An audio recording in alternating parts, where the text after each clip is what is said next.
Hello friends, welcome to my channel. ಇವತ್ತು ನಾನು ಮಾಡ್ತಾಯಿದ್ದೀನಿ ಟೇಸ್ಟಿಯಾದ ಫಿಶ್ ಕಬಾಬ್. ಈ ಫಿಶ್ ಕಬಾಬ್ನ ಈಸಿಯಾಗಿ ಹೇಗೆ ಮನೇಲಿ ಮಾಡ್ಕೊಬೋದು ನಾನು ತೋರಿಸ್ತಾ ಇದ್ದೀನಿ. ಇದನ್ನು ಹೇಗೆ ಮಾಡೋದು ಅಂತ ನೋಡೋಣ ಬನ್ನಿ. ಇದಕ್ಕೆ ಒಂದು ಬೌಲ್ ತೊಗೊಂಡಿದ್ದೀನಿ. ಬೌಲ್ಗೆ ನಾನು ಇವಾಗ 2 ಟೇಬಲ್ ಸ್ಪೂನಷ್ಟು ಮೈದಾ ಹಿಟ್ಟನ್ನ ಹಾಕ್ಕೊತಾ ಇದ್ದೀನಿ. ಇದಕ್ಕೆ ನಾನು ಇವಾಗ 2 ರಿಂದ 2.5 ಟೇಬಲ್ ಚಮಚದಷ್ಟು ಕಾರ್ನ್ಫ್ಲೋರ್ನ ಹಾಕ್ಕೊತಾ ಇದ್ದೀನಿ.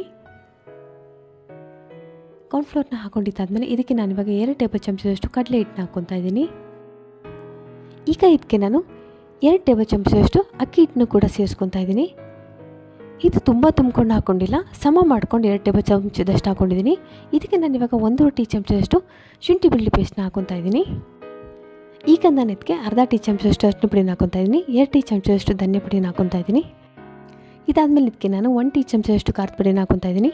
ಅರ್ಧ ಟೀ ಚಮಚದಷ್ಟು ಕಾಶ್ಮೀರಿ ರೆಡ್ ಚಿಲ್ಲಿ ಪೌಡ್ರ್ ಅಂತ ಬರುತ್ತೆ, ಅದು ಕಲರ್ ಚೆನ್ನಾಗಿ ಬರೋದ್ರಿಂದ ಅದನ್ನು ಕೂಡ ಸೇರಿಸ್ಕೊತಾ ಇದ್ದೀನಿ. ಇದಕ್ಕೆ ನಾನು ಇವಾಗ 1/4 ಟೀ ಚಮಚದಷ್ಟು ಜೀರಿಗೆ ಪುಡಿನ ಹಾಕ್ಕೊತಾ ಇದ್ದೀನಿ. 1 ಟೀ ಚಮಚದಷ್ಟು ಮೆಣಸಿನ ಪುಡಿನೂ ಕೂಡ ಸೇರಿಸ್ಕೊತಾ ಇದ್ದೀನಿ. ಈಗ ಇದಕ್ಕೆ ನಾನು ರುಚಿಗೆ ತಕ್ಕಷ್ಟು ಉಪ್ಪನ್ನು ಕೂಡ ಹಾಕ್ಕೊಂಡಿದ್ದೀನಿ. ಇದಕ್ಕೆ ನಾನು ಅರ್ಧದಿಂದ 3/4 ಟೀ ಚಮಚದಷ್ಟು ಗರಂ ಮಸಾಲನ ಹಾಕ್ಕೊತಾ ಇದ್ದೀನಿ. ಇದಕ್ಕೆ ನಾನು ಇವಾಗ ಮೀಡಿಯಮ್ ಸೈಜಿಂದು 2 ನಿಂಬೆಹಣ್ಣುಗಳನ್ನ ಹಿಂಡ್ಕೊತಾ ಇದ್ದೀನಿ. ನಾನಿಲ್ಲಿ 1 kg ಫಿಶ್ನ ಮಾಡ್ತಾ ಇರೋದ್ರಿಂದ ಮೀಡಿಯಮ್ ಸೈಜಿನ 2 ನಿಂಬೆಹಣ್ಣನ್ನ ಹಿಂಡ್ಕೊತಾ ಇದ್ದೀನಿ. ಇದಕ್ಕೆ ನಾನಿವಾಗ 4 ಟೇಬಲ್ ಚಮಚದಷ್ಟು ಮೊಸರನ್ನ ಹಾಕ್ಕೊತಾ ಇದ್ದೀನಿ. ಈಗ ಇದನ್ನೆಲ್ಲ ಚೆನ್ನಾಗಿ ಮಿಕ್ಸ್ ಮಾಡ್ಕೊತಾ ಇದ್ದೀನಿ. ನೋಡಿ, ಈ ಥರ ಚೆನ್ನಾಗಿ ಮಿಕ್ಸ್ ಮಾಡ್ಕೊಬೇಕು. ಇದಕ್ಕೆ ನಾನು ಒಂದು ಮೊಟ್ಟೆನೂ ಕೂಡ ಹಾಕ್ಕೊಂಡಿದ್ದೀನಿ. ನೀವು ಬೇಕಂದರೆ ಹಾಕೊಬೋದು, ಇಲ್ಲಾಂದರೆ ಅದನ್ನು ಸ್ಕಿಪ್ ಮಾಡ್ಬೋದು. ಈಗ ಮಸಾಲೆನೆಲ್ಲ ಚೆನ್ನಾಗಿ ಬೆರೆಸ್ಕೊಂಡು ಇಟ್ಕೊಂಡಿದ್ದೀನಿ.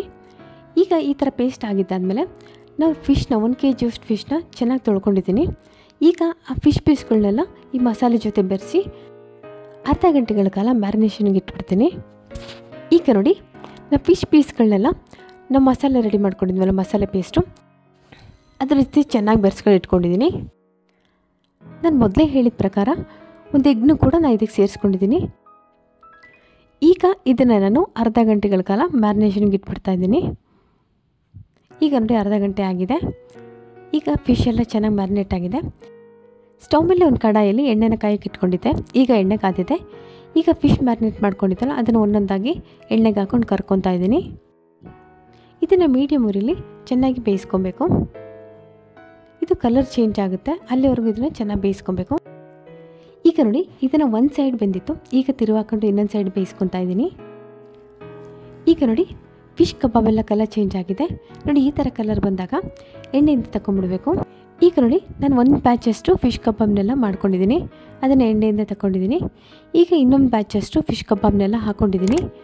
ಇದನ್ನು ಕೂಡ ಮೀಡಿಯಮ್ ಉರಿಲಿ ಇದು ಕಲರ್ ಚೇಂಜ್ ಆಗಬೇಕು ಮತ್ತು ಗರಿಗರಿಯಾಗಿ ಆಗೋವರೆಗೂ ಇದನ್ನು ಚೆನ್ನಾಗಿ ಕರ್ಕೊಬೇಕು. ಈಗ ನಮ್ಮ ರುಚಿಯಾದ ಗರಿಗರಿಯಾದ ಫಿಶ್ ಕಬಾಬ್ ರೆಡಿಯಾಗಿದೆ. ಈಗ ಇದನ್ನು ಸರ್ವ್ ಮಾಡ್ಬೋದು. ಇದು ತುಂಬಾ ರುಚಿಯಾಗಿರುತ್ತೆ. ಈ ವಿಡಿಯೋ ನಿಮ್ಗೆ ಇಷ್ಟ ಆಗಿದ್ದರೆ ಲೈಕ್ ಮಾಡಿ.